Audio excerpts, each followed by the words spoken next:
Hello everyone, my name is Michelle. Welcome back to my channel. In today's video, I wanted to go over my goals for 2025, so let's get started.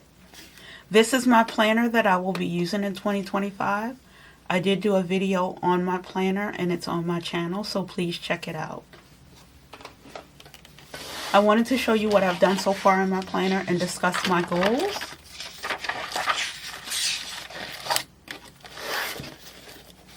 I did complete my monthly bill tracker. With my monthly bill tracker, I listed out my bill, the due date, and the amount for each bill. And then for each month, I have it 1 through 12. I can check off when that bill is paid. The only bill that I don't have an amount for is my gas and electric. That bill varies from month to month, so it would be hard for me to put an amount down. Everything else, the amounts are pretty standard and they don't vary from month to month. Right after my bill tracker, I have my subscription tracker. I have the date, the bill, and the amount. And I have what is due monthly and what is due yearly. My Ring doorbell, my post office box, my Canva, and my Amazon Prime are my subscriptions that are due yearly.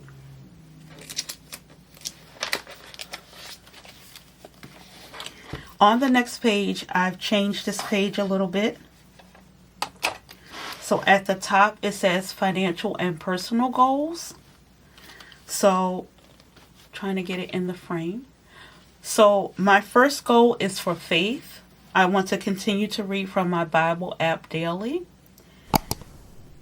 And I want to set aside time every day to pray. Those two things are very important to me. I want to continue to go to church on Sunday and continue to pay tithes and offering. My son and I both pay tithes and offering. For goal number 2 is for money. So I have 2 pieces of debt. I have a credit card and I have a furnace bill. And I want to pay both of those off, but I want to do one at a time. We did need a new furnace, and when we got the furnace, we got a new air conditioning unit as well. Right now, the furnace bill is $4,980. My goal is to pay $300 a month for 12 months, so that'll be $3,600. That'll take me down to $1,380. I get paid bi-weekly, and twice a year I get paid 3 times in 1 month.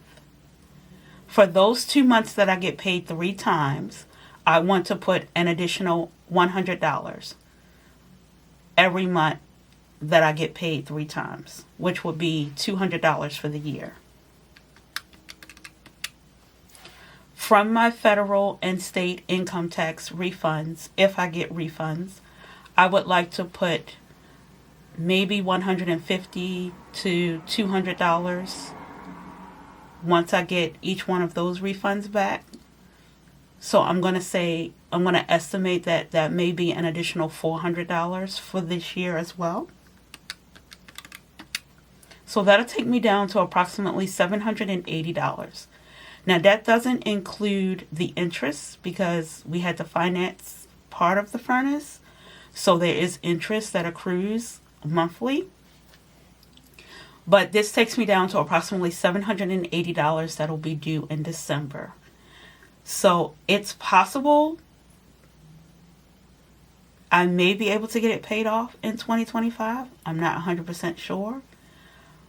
But if I can do the things that I just said, the $300 a month, an additional $100 when I get paid 3 times, and then maybe $150 to $200 from my federal and state refunds, if I get both a federal and state refund this tax season, that will be a lot of money that I have put towards this debt, and that'll get me one step closer to getting it paid off. So I didn't want to just say that I wanted to pay down my debt. I wanted to have a plan, and that is the plan for me to get the furnace bill down substantially in 2025. If one of my goals is to also create a new income stream. So if I'm able to create a new income stream in 2025, I may be able to get it paid off.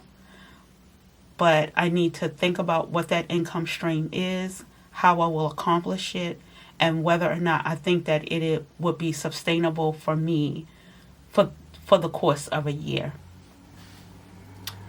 Um, Another debt for me is to continue to save money using the cash method. I love saving money that way. I've been able to save a lot of money that way. So I want to continue with saving every month, even if it's just small amounts. I still want to continue to save every month in 2025. Goal number 3 for me is my social media. I would like to post more videos to YouTube. I would like to build my subscribers on YouTube and Instagram. I want to continue to post to Instagram, and I also want to continue to post to my community tab. YouTube and Instagram are the only social media that I have. I haven't figured out other forms of social media, um, and I'm happy with YouTube and Instagram. So those are the two forms of social media that I will continue to use in 2025. For goal number 4, I want to spend time with my mother. She retired in April. Even if it means that I'm just going with her to a doctor's appointment, or if we just go out, maybe we'll run to a store together, or maybe we'll go out for lunch together. Maybe whatever it is that I can do to just be around her more, that's one of the things that I want to do in 2025. I also want to spend time with friends that I haven't seen in a while. Of course, spend time with my son. I want to work on some home projects, and I need to continue to save money for those projects. There are several things that I would like to do just to improve my home, and hopefully I can do at least one project next year. I'm going to continue to save for it and see how much money I can save and whether or not we can do at least one project.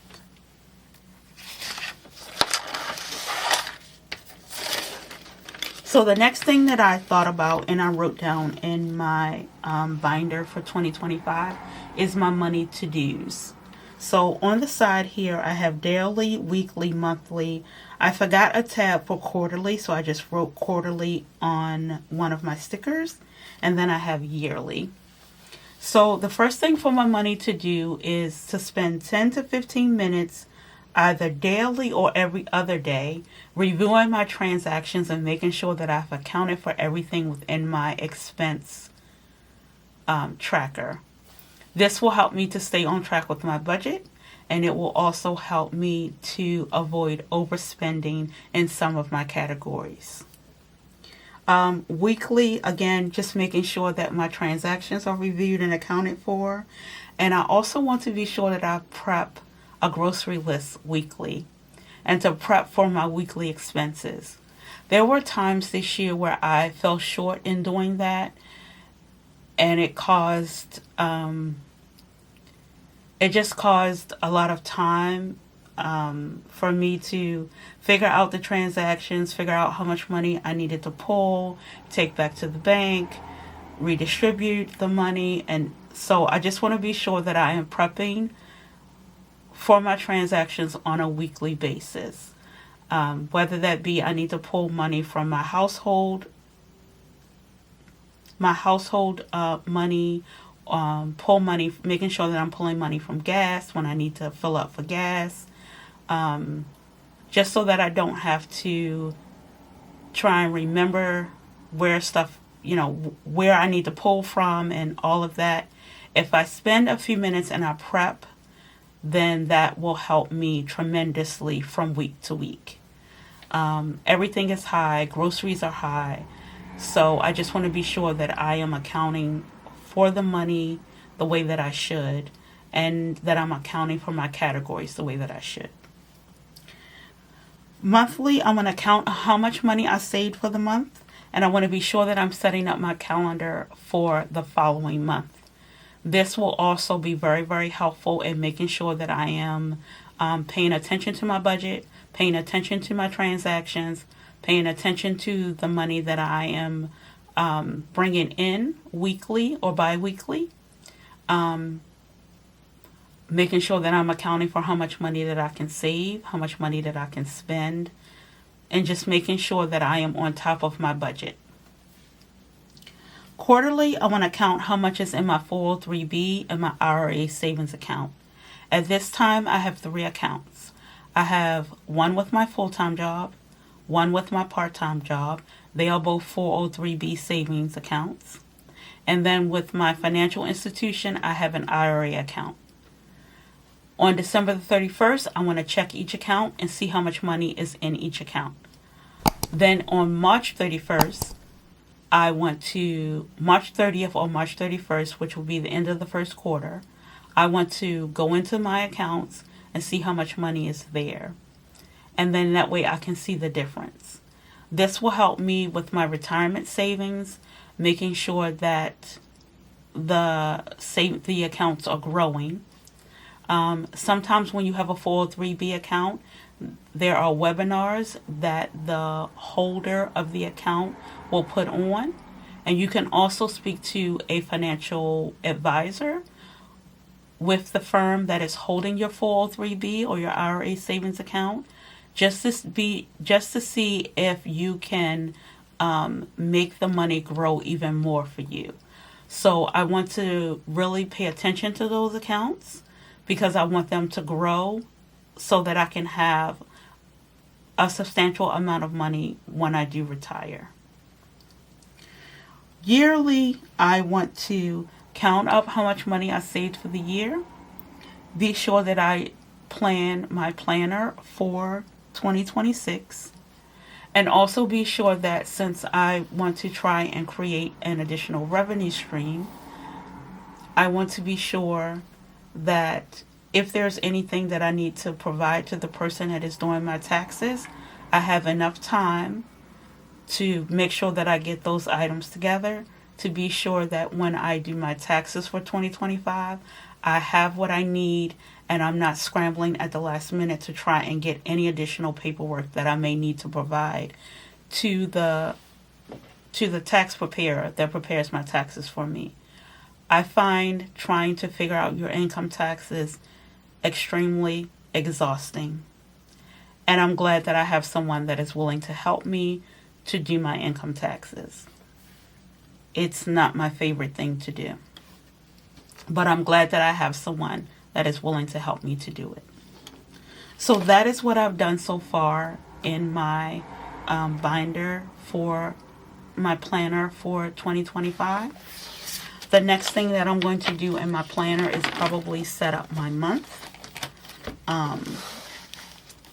for the month of January. Thank you for joining me for this video. I hope that you have enjoyed this video. Give this video a like. If you have any questions for me, leave them in the comments. If you just want to say hi, you can leave that in the comments as well. I hope that when you're watching this video, you're having an amazing day. And also, I want to remind everyone to be kind to yourself and to show yourself some grace. Thank you so much for joining me. Have an amazing day, and I will see you soon with a new video. Bye, everyone.